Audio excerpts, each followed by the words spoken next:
The sun was barely rising over the city when the first bell of the school rang, echoing through the chilly morning air. Children ran across the courtyard, backpacks bouncing, laughter filling the space. But on the edge of the sidewalk, just outside the school gate, a boy sat alone. His name was Liam Kenwood, the 6-year-old son of the city's most powerful and wealthy CEO. He was dressed neatly, as always, his light blue shirt pressed perfectly, his dark jeans spotless, except for the sneakers on his feet. They had betrayed him. One had torn open along the sole, and the other had a lace that snapped clean in half. For most children, that might not have been the end of the world. But for Liam, who had grown up in a home where everything was flawless, it felt like a disaster. He sat there silently, staring at the ruined shoes, unsure of what to do. He didn't cry, he wasn't the type to. His father had taught him that crying was a sign of weakness, that men faced problems with logic, not emotion. But now logic wasn't helping him at all. His driver wasn't coming back for hours, his teacher would probably scold him for being late, and the other kids had already seen what happened. Some of them had laughed. They didn't know who he was, and that made it worse. To them, he was just another kid who couldn't take care of his things. He leaned against the fence, trying to fix the shoe by pressing the torn rubber back in place, but it kept peeling off, leaving streaks of dirt on his small hands. He sighed and pressed his lips together, trying to hold back the frustration bubbling in his chest. And then he heard footsteps. Small, careful, almost hesitant ones. When he looked up, he saw a little girl standing a few feet away. She was wearing a faded white t-shirt tucked into a pink skirt that was a little too big for her, her blonde hair tied in a loose ponytail. Her eyes were the color of the morning sky, clear, light blue, curious but kind. "Why are you sitting here?" she asked softly, her voice barely above a whisper. Liam hesitated. No one ever really spoke to him at school unless they wanted something. He shrugged. "My shoes broke," he said, embarrassed. The girl looked down and noticed the damage, tilting her head slightly. "Oh," she said, and then, after a moment, she sat down next to him without hesitation. For a few seconds, she didn't speak. She just stared at the shoes, then at her own. They were simple white sneakers, a little worn at the edges, but clean. Then she did something that completely froze him. She started untying them. "What are you doing?" Liam asked, his voice startled. "Here," she said, pulling one shoe off and placing it in front of him. "You can wear mine." He blinked, confused. "No, I can't take your shoes." "Yes, you can," she insisted. "I have old ones at home. And the ground is cold. You shouldn't walk barefoot."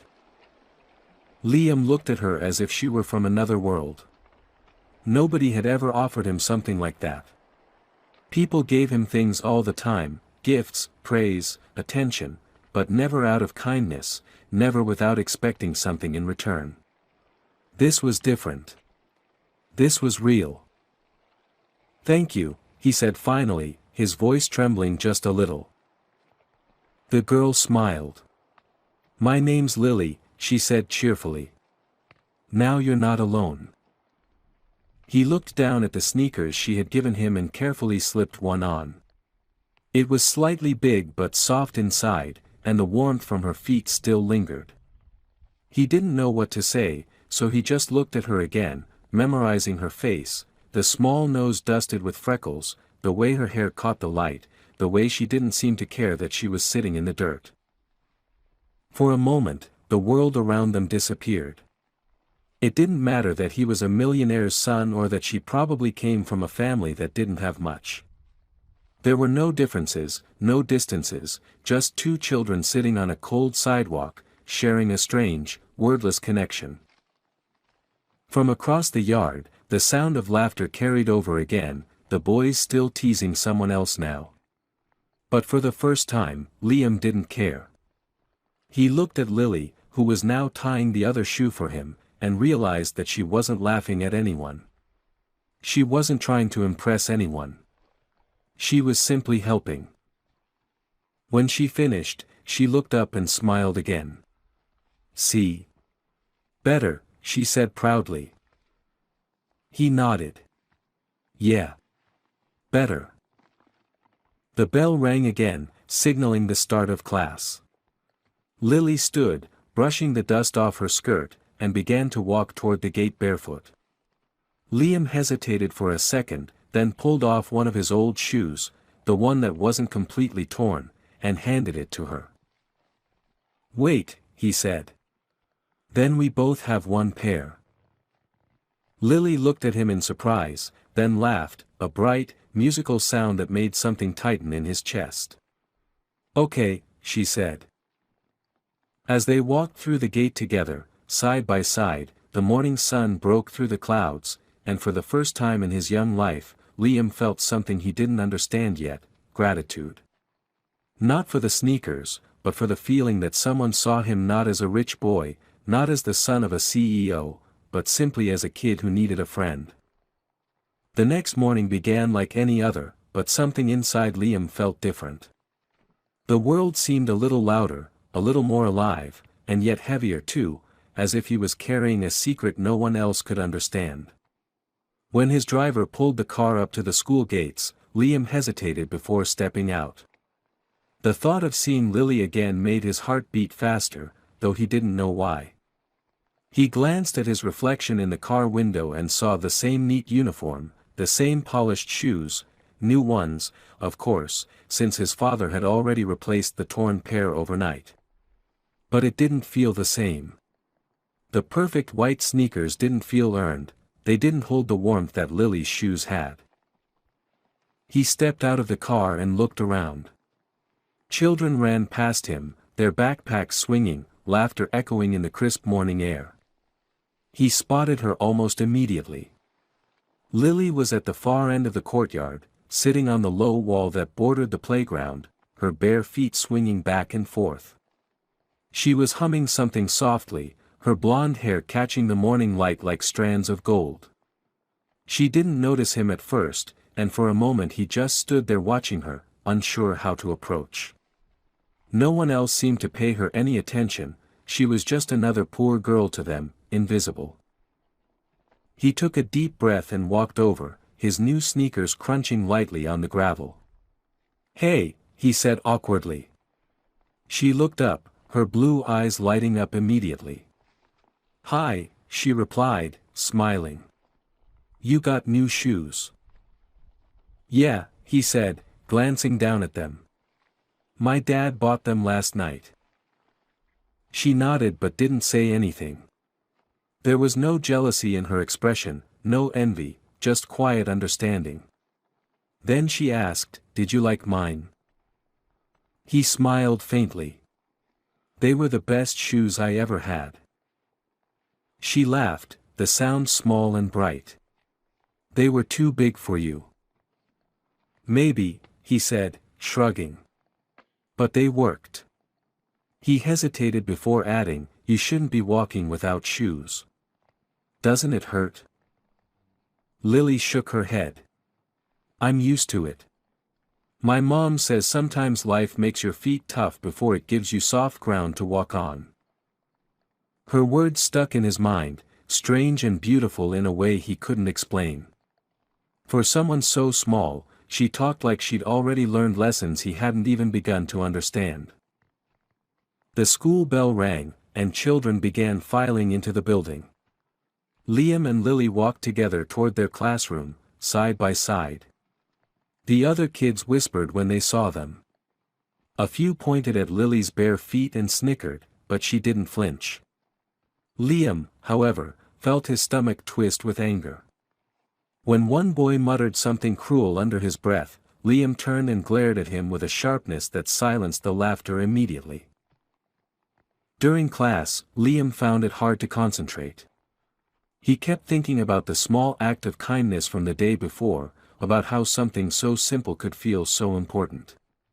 He thought about how his father always told him that money fixed everything, yet money couldn't have bought that feeling of connection he had when Lily handed him her shoes. At lunch, he saw her sitting alone at a corner table, unwrapping a sandwich that looked like it had been made from the last bits of bread. He carried his tray over and sat down next to her. She looked surprised but pleased. "You don't have to sit here," she said. "People might laugh at you." "I don't care," he said, taking a seat. "They already do." She smiled and tore her sandwich in half. "Want some?" He blinked. "You don't have to share." "I know," she said simply, holding out the piece. "But friends share, don't they?" He hesitated for a moment before taking it. It was small and dry, but when he bit into it, it tasted better than anything he'd ever eaten from his fancy lunches at home. Maybe it wasn't about the food but about what it meant, that someone cared enough to share what little they had. After school, as they walked toward the gates, Liam saw his father's car waiting. The black luxury vehicle looked completely out of place among the old bicycles and dusty sidewalks. The driver opened the door, but Liam didn't get in immediately. He turned to Lily. "See you tomorrow?" he asked.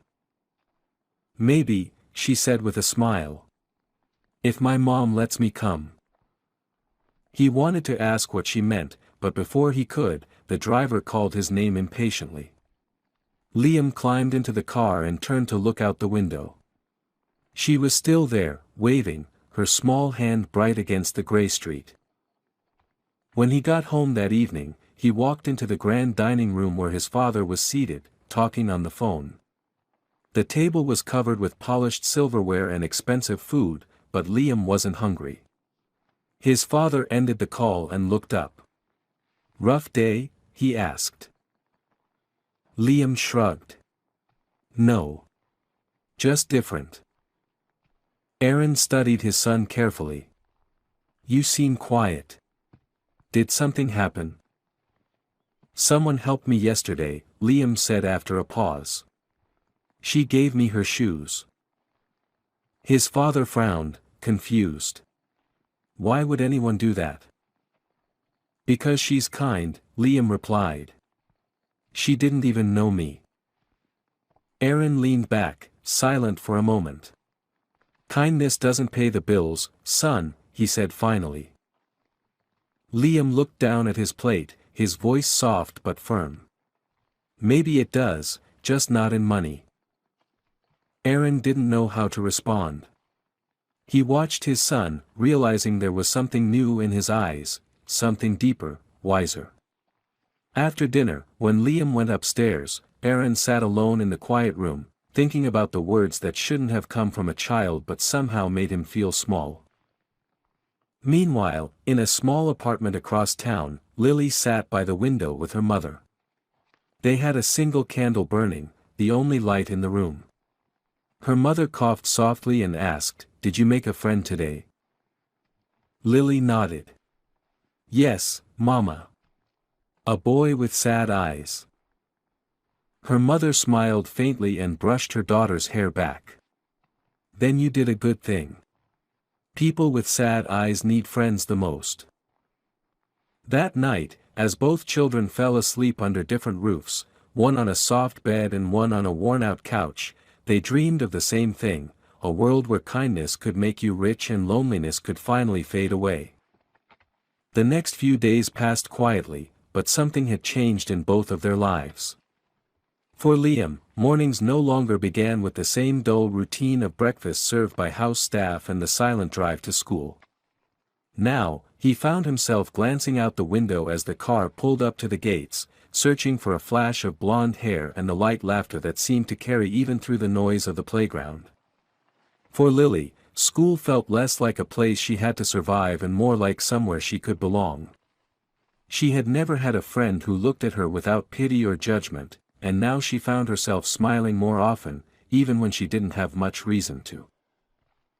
On a Thursday morning, the air was colder than usual, and the wind carried the first bite of winter. Liam arrived early, and when he didn't see Lily, he felt a small, unexpected pang of worry.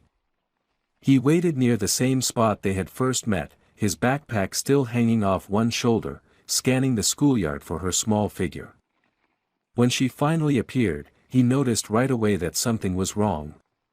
She was walking slower than usual, her thin jacket barely keeping out the cold, and her hands were red from the wind.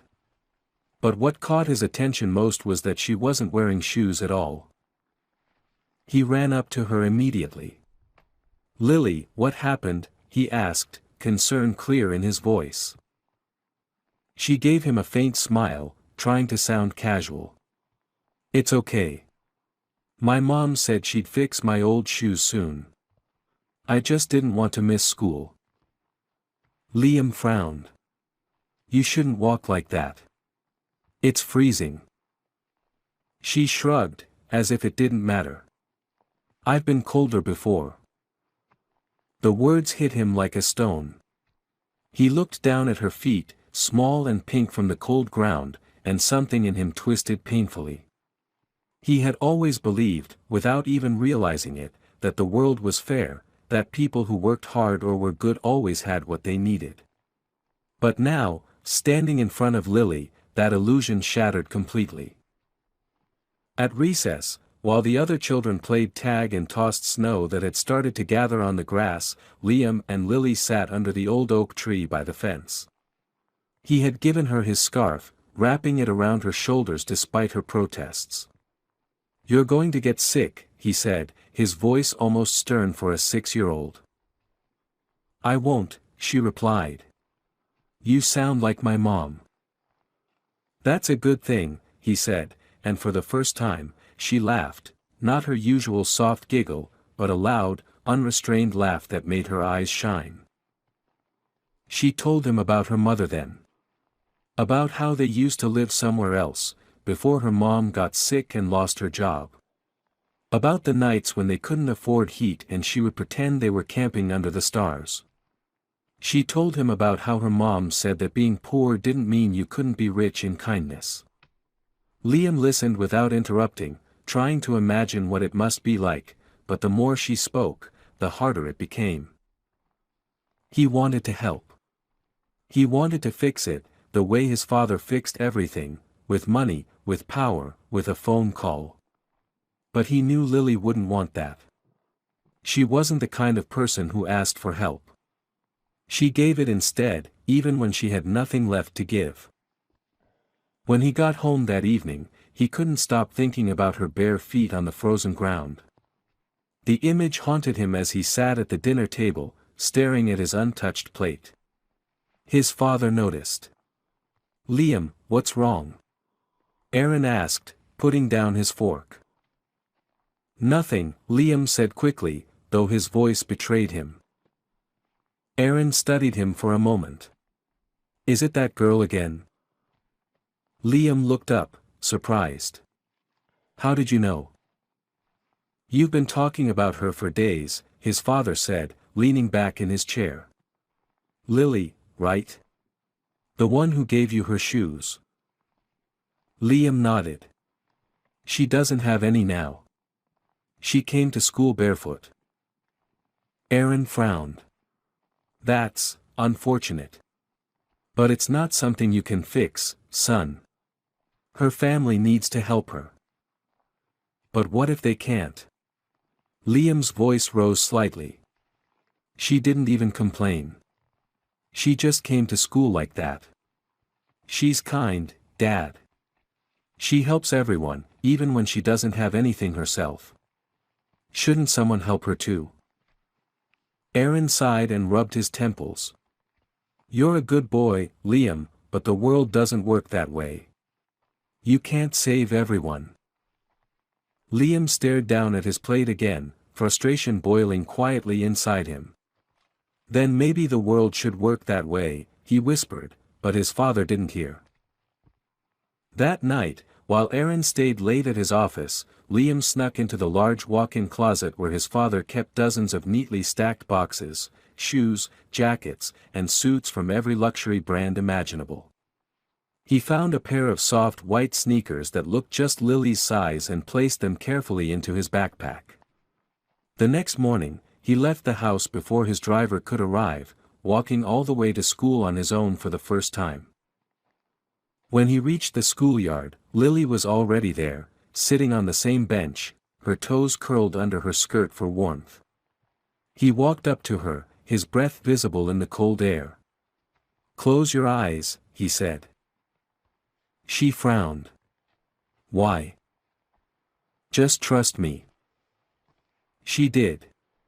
He knelt in front of her and gently placed the sneakers by her feet. When she opened her eyes, she gasped. "Liam, what is this?" "They're for you," he said softly. "You can't keep walking barefoot."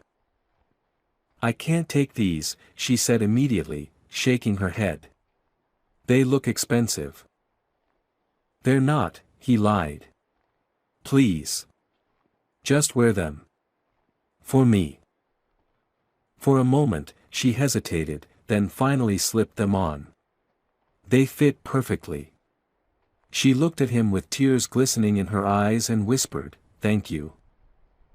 He smiled, feeling warmth spread through him despite the cold wind. "Now you can run again," he said. That day, for the first time, they both felt something they couldn't quite name yet, something stronger than friendship, something deeper than gratitude.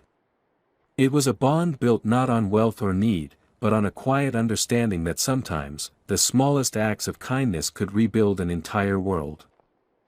Winter had deepened by the time the first real snow fell, covering the streets and rooftops in a quiet white blanket. The city felt softer under the cold light, but for Liam and Lily, it also felt lonelier.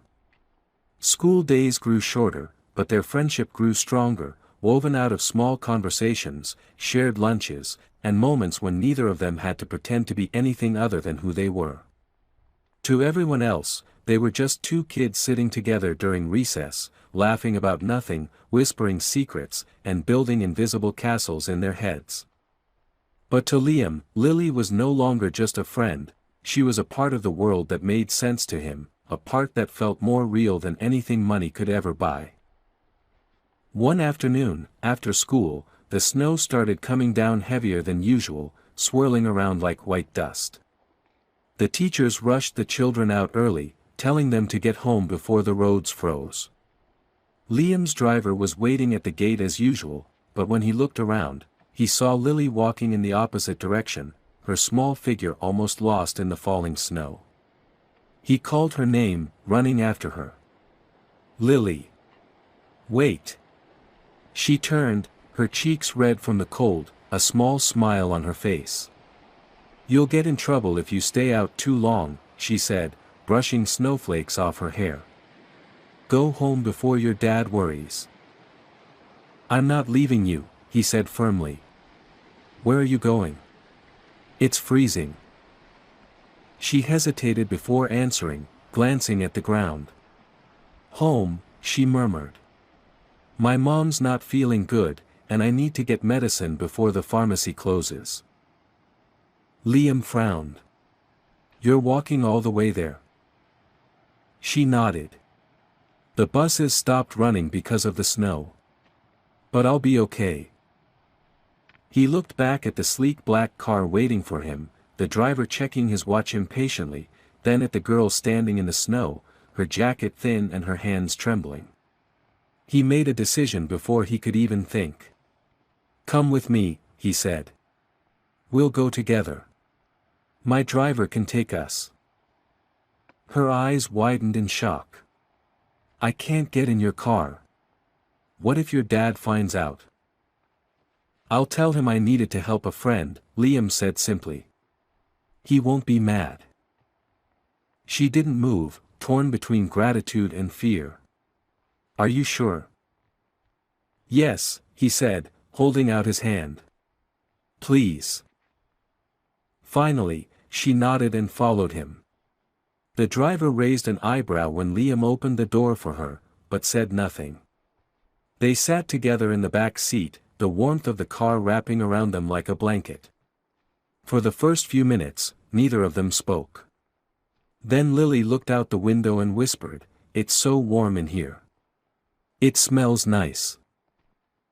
Liam smiled faintly. "It always smells like my dad's cologne," he said. "I think it sticks to everything." She giggled quietly. "Your dad must be really important." "He is," Liam said softly. "But sometimes it doesn't feel like he's really here." Lily turned her head toward him. "What do you mean?" "He's always working," Liam said. "Always in meetings or on the phone. When I talk, he listens, but I don't think he really hears me. It's like he's somewhere else all the time." She nodded slowly. "My mom says grown-ups forget how to listen because they get scared of feeling things. Maybe he's just scared." Her words lingered in his mind long after they reached her neighborhood. The car stopped in front of a small apartment building that looked older than anything he'd ever seen. The windows were fogged up from the inside, and the steps were cracked with ice. Lily turned to him and smiled nervously. "Thank you for the ride." "Can I come up?" he asked before thinking. She looked startled. "You want to come inside?" "Just for a minute," he said. "I want to meet your mom." She hesitated again but nodded. "Okay. But it's really small. Don't laugh." He followed her up the narrow stairs, the air colder and thinner the higher they went. When she pushed open the door, he saw a small, dimly lit room with peeling wallpaper and a small heater humming weakly in the corner.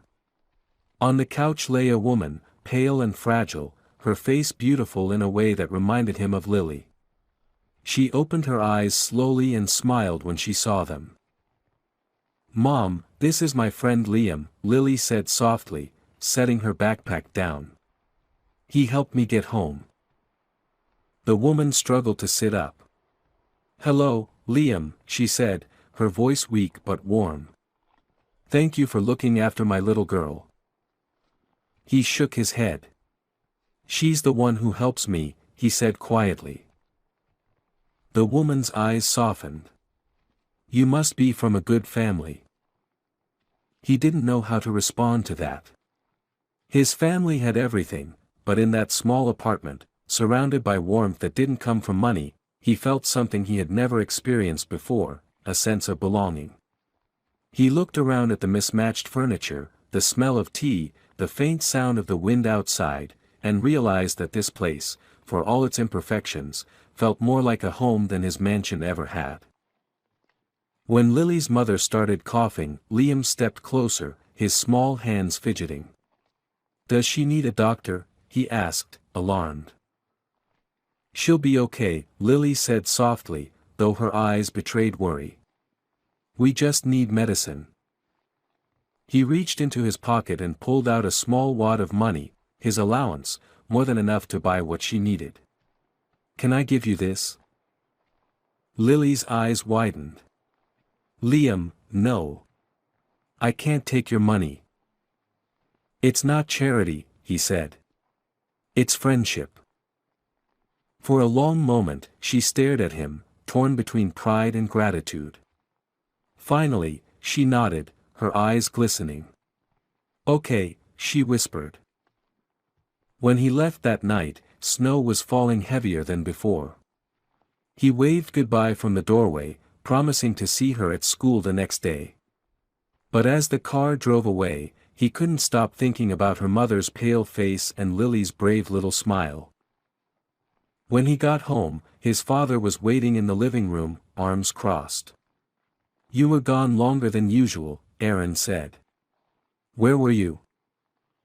Liam hesitated. "Helping a friend." Aaron frowned. "That girl again?" "Yes," Liam said firmly. "Her mom's sick. She needs help." Aaron sighed. "Liam, I admire your compassion, but you can't get involved in every sad story you see. You're a child. You don't understand how complicated life is." Liam met his father's eyes for the first time that night with a steadiness that surprised them both. "Maybe I don't," he said quietly. "But I think I understand what it means to care." Aaron didn't respond. He just looked at his son, realizing that something inside the boy was changing, that he was becoming someone he could no longer control, someone guided by his heart rather than the weight of his family name. Upstairs, Liam lay awake in bed, staring at the ceiling. The snow outside glowed faintly in the moonlight, and all he could think about was Lily's small hands clutching the sneakers he'd given her, the way she smiled despite the cold, and the sound of her mother's cough echoing through the room. He didn't know how yet, but he made himself a silent promise: he was going to help them. No matter what it took. The next morning, the sky was a dull gray, and the cold wind swept through the streets with an edge that bit at exposed skin. Liam woke earlier than usual, his thoughts restless. He couldn't shake the image of Lily's mother lying on the couch, her face pale and weak, her smile soft but fragile, as though it might fade if he blinked too long. He felt something inside him tighten, a mixture of sadness and determination that was new to him. For the first time, he didn't care about what his father expected or about keeping up appearances. He just wanted to do something real, something that mattered. At breakfast, his father was already reading the newspaper, sipping coffee, and speaking on the phone with one of his managers. Liam sat across from him, quietly stirring his cereal. The room was filled with the ticking of the clock and the low hum of Aaron's voice. When his father finally ended the call, he glanced up and noticed the serious look on his son's face. "You look like you didn't sleep," he said. "Is something wrong?" Liam hesitated for a moment, then spoke. "Dad, do you ever help people just because they need it, not because it helps you?" Aaron looked at him, puzzled by the question. "Of course I help people. That's what my company does. We create jobs, we donate to charities, we fund schools." Liam shook his head. "That's not what I mean. I mean, have you ever helped someone personally? Like, someone you actually know?" His father leaned back in his chair, thoughtful for a moment. "When I was younger, maybe," he said vaguely. "Why?" Liam looked down at his cereal. "Because I think I need to help someone, and I don't know how." Aaron frowned. "Is this about that girl again? The one from school?" Liam nodded slowly. "Her mom's sick. They don't have money for medicine or food. She's trying so hard, but she can't do it alone." Aaron sighed. "Liam, listen to me. I admire your heart, but that's not your responsibility. You're just a child. The world has systems for that: hospitals, charities, government aid. You can't save everyone you meet." Liam met his father's gaze steadily. "Maybe not everyone. But I can save one person. Isn't that enough?" For a long moment, Aaron didn't speak. There was something in his son's voice that unsettled him, a conviction that sounded too grown up for someone so young. He finally said, "We'll talk about it later," and returned to his paper, but Liam knew that meant the conversation was over. Still, he couldn't stop thinking about it. At school, Lily wasn't in class that day. When he asked the teacher, she said Lily had stayed home sick. A strange panic filled him, and he could barely sit still through the lessons. At recess, he went to the nurse's office and asked to use the phone. The nurse gave him a curious look but handed it to him anyway. He called the pharmacy near Lily's building, the same one she had mentioned. The pharmacist confirmed that her mother's prescription hadn't been picked up yet because of unpaid fees. That was all Liam needed to hear. After school, he didn't wait for his driver. He slipped out through the back gate and walked the entire way to Lily's apartment. The wind was sharp and cold, and the snow crunched beneath his shoes, but he didn't care. When he finally reached the building, he climbed the familiar stairs two at a time and knocked on the door. Lily opened it, her eyes widening in surprise. "Liam? What are you doing here?" He smiled, out of breath. "I came to see you. You weren't at school." She looked down. "Mom's worse today. I didn't want to leave her." "Can I come in?" he asked softly. She hesitated, then stepped aside. The room was colder than before, the heater barely working, and her mother lay under a thin blanket, breathing shallowly. Lily knelt beside her, brushing a hand over her forehead. "She's been like this all morning," she whispered. "I don't know what to do." Liam swallowed hard and reached into his backpack.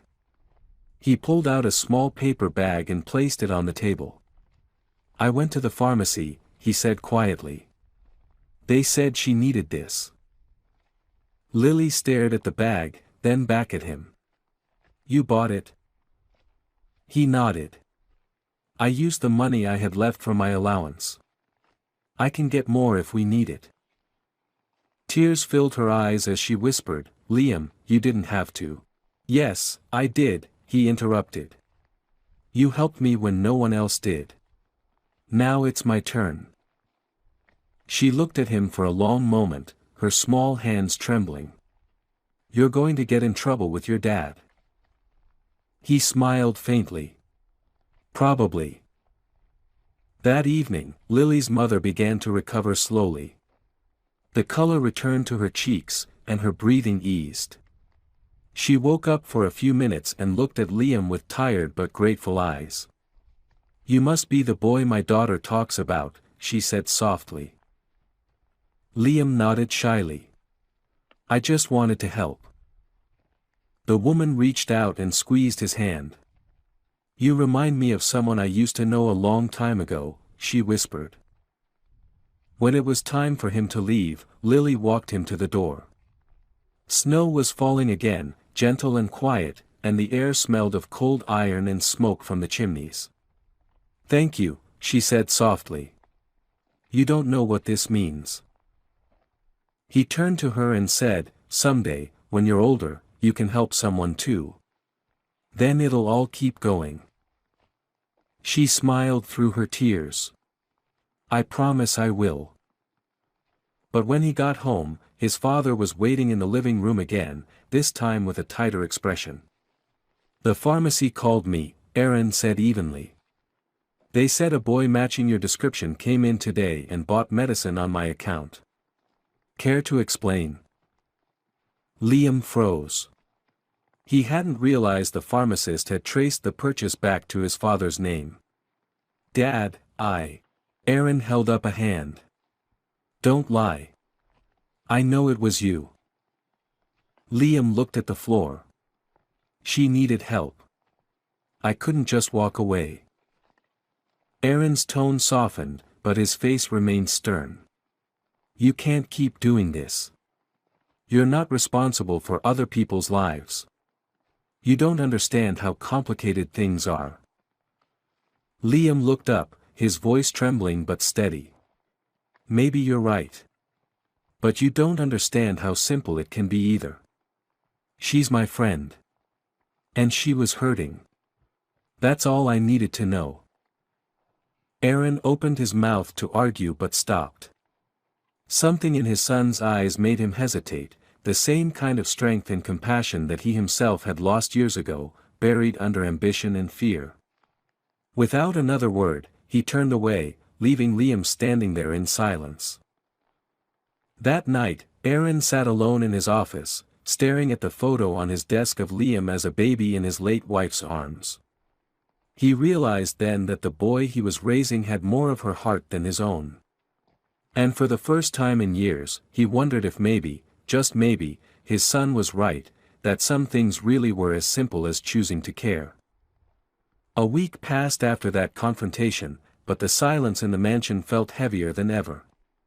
Liam and his father hardly spoke, and when they did, it was brief and careful, as if each word might start another argument. Aaron had buried himself in work, leaving early and returning late, while Liam spent his evenings in his room, staring out the window, his thoughts drifting toward Lily and her mother. He wanted to see them again, to make sure they were okay, but his father's warning still rang in his ears. He didn't want to disappoint him further, yet doing nothing made him feel like a coward. Every night, he replayed the moment in his head, the way Lily had smiled when her mother began to recover, the way she had whispered thank you, and he knew deep down that helping her had been the right thing to do. One evening, while Aaron was out at a business dinner, Liam slipped out quietly, clutching his backpack. The air was crisp, the streets glowing faintly from the streetlights reflecting off the snow. He walked the familiar route toward Lily's apartment, his breath forming small clouds in the cold air. When he arrived, he hesitated for a moment outside the door, afraid that she might not be there or that something might have gone wrong again. But when he knocked, Lily opened the door almost immediately, her face lighting up in surprise and joy. "Liam," she exclaimed softly, pulling him inside before the wind could follow. "You came back." Her mother was sitting up this time, wrapped in a blanket, sipping tea. She still looked fragile, but there was color in her cheeks and warmth in her eyes. "Liam," she said gently, "you shouldn't have come all this way in this weather." "I wanted to see how you were doing," he said quietly. "You look better." She smiled faintly. "Thanks to you, I am. You did more than you know." Lily tugged at his sleeve and pointed toward the small table in the corner, where a few pieces of bread and a jar of jam were set out. "Do you want to eat with us?" she asked eagerly. "It's not much, but it's good." Liam nodded and sat down beside her, feeling a warmth in his chest that had nothing to do with the tea.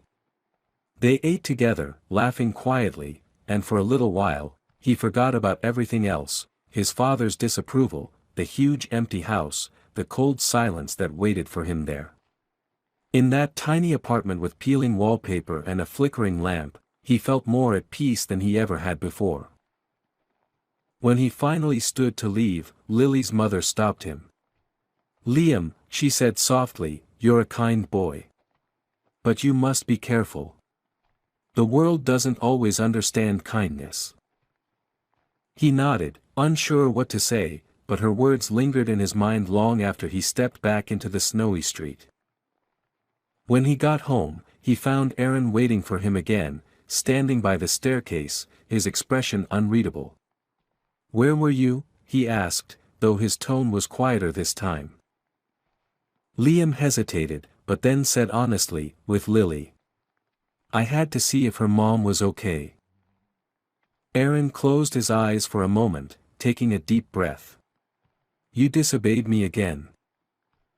"I know," Liam said, his voice shaking slightly. "But she's my friend. You said I was too young to understand, but I think I understand more than you think. You have everything, Dad. You could help people like them so easily, but you don't. Why?" Aaron looked at his son, taken aback.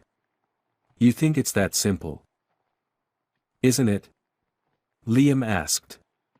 "You always tell me about responsibility and power in business, but what's the point of all that if you don't use it to make someone's life better?" The words hung in the air, sharp and honest. For a moment, Aaron didn't know how to respond. He had spent years building his empire, justifying his decisions as necessary, convincing himself that success meant he was doing good for the world.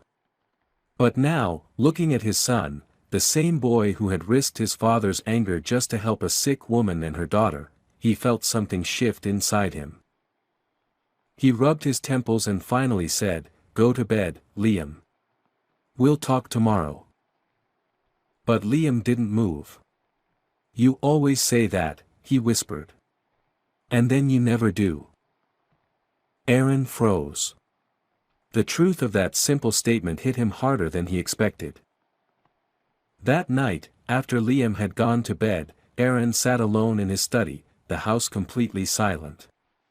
He poured himself a drink, but it sat untouched as he stared at the flickering light of the fireplace. He thought about his late wife, about the way she used to volunteer at shelters and hospitals, about how she used to tell him that love meant showing up for people even when it was inconvenient.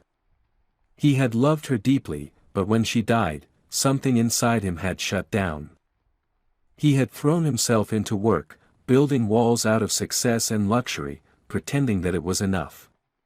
But his son, his stubborn, tender-hearted son, was tearing those walls down without even realizing it.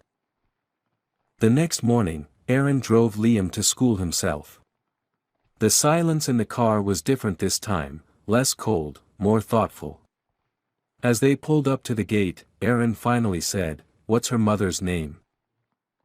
Liam blinked in surprise. "Grace," he said quietly. "Why?"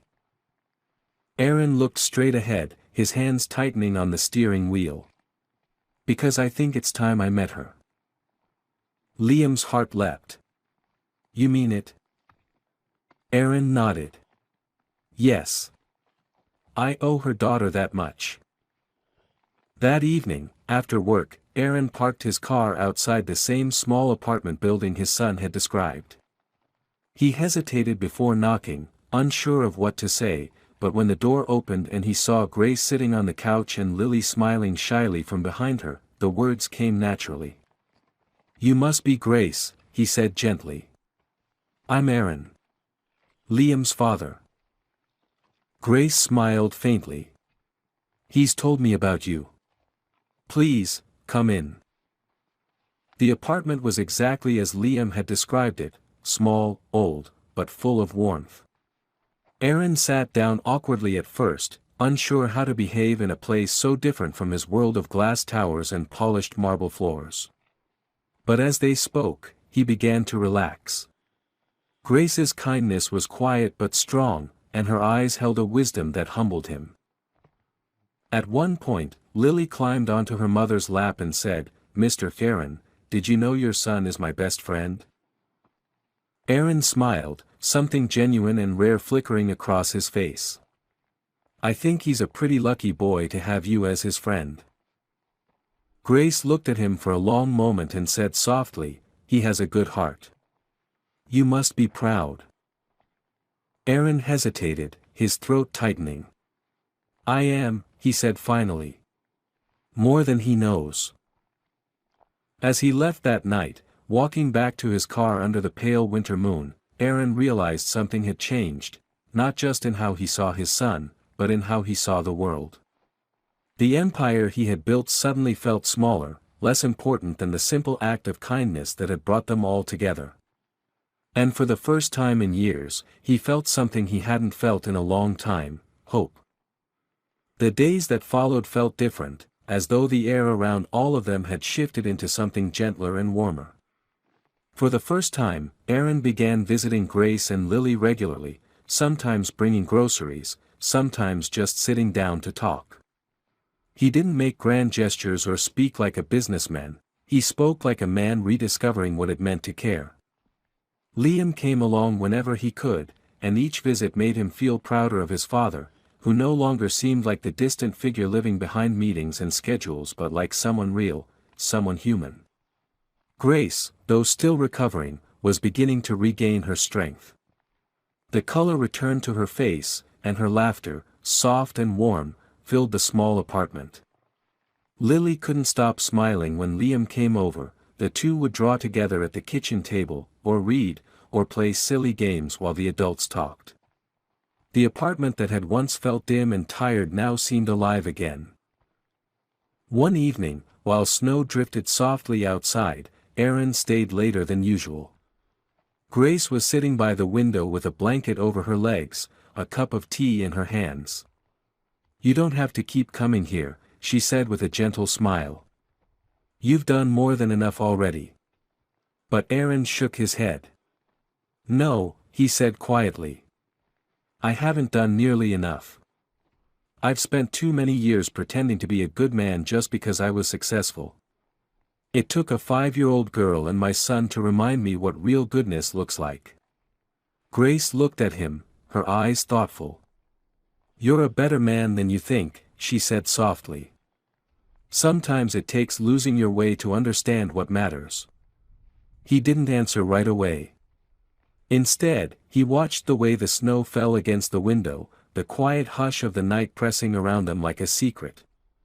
"When my wife died," he said finally, "I thought I had to fill the silence with work.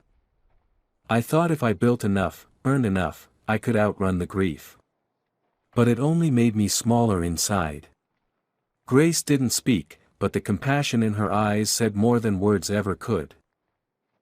Meanwhile, Liam and Lily were sitting on the floor, surrounded by crayons and paper.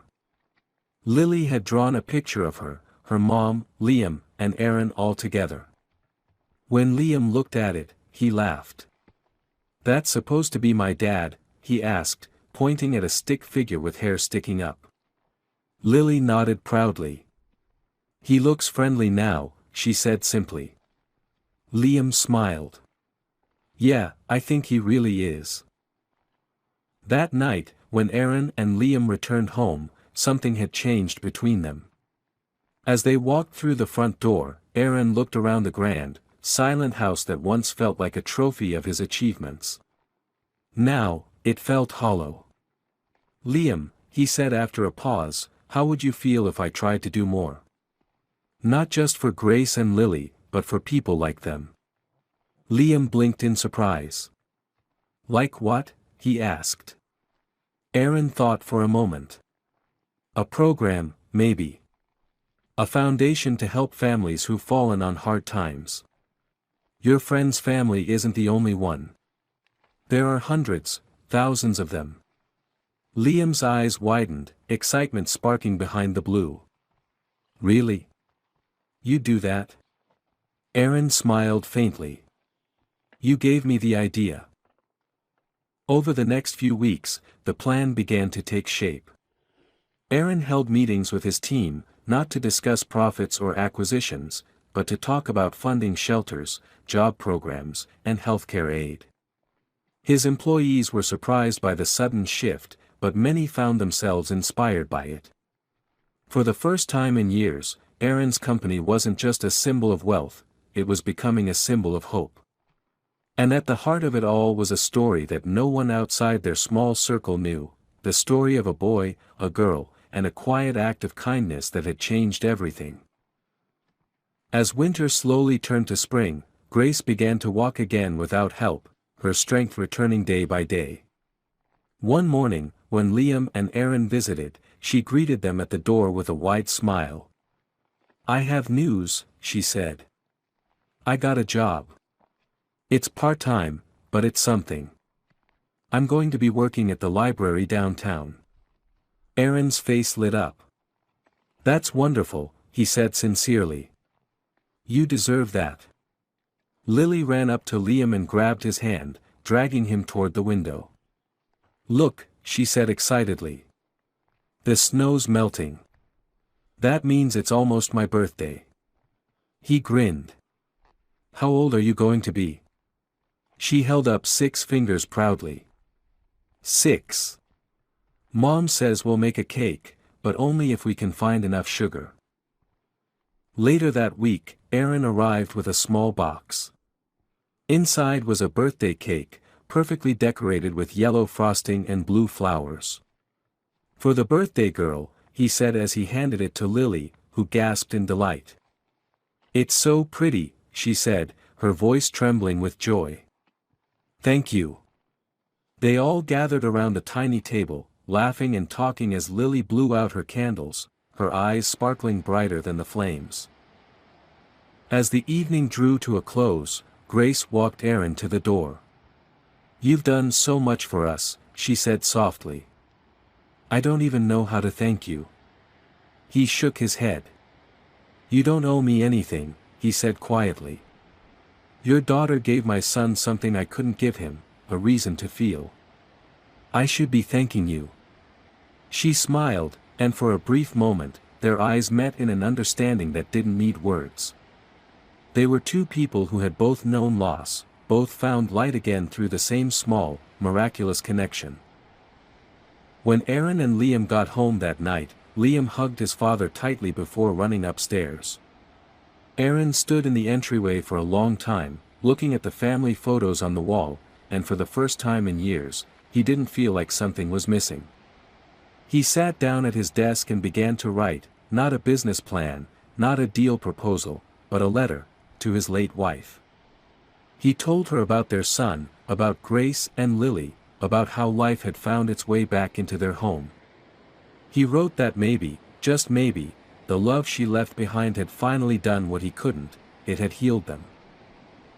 Outside, the city lights flickered softly, and the wind carried the faint sound of laughter from somewhere down the street. Aaron leaned back, closed his eyes, and smiled to himself.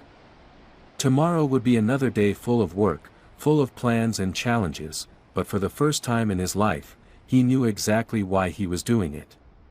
And that made all the difference. Months passed, and the world around them seemed to move in rhythm with the quiet transformation that had taken place in their lives. The air was warmer now, the days longer, and with every new sunrise came the feeling that something old and painful had finally begun to heal. Aaron's new foundation had officially launched, and its first project was aimed at supporting single parents and children in difficult financial situations. He named it the Everlight Fund, a name suggested by Liam, who said it should stand for hope that never goes out.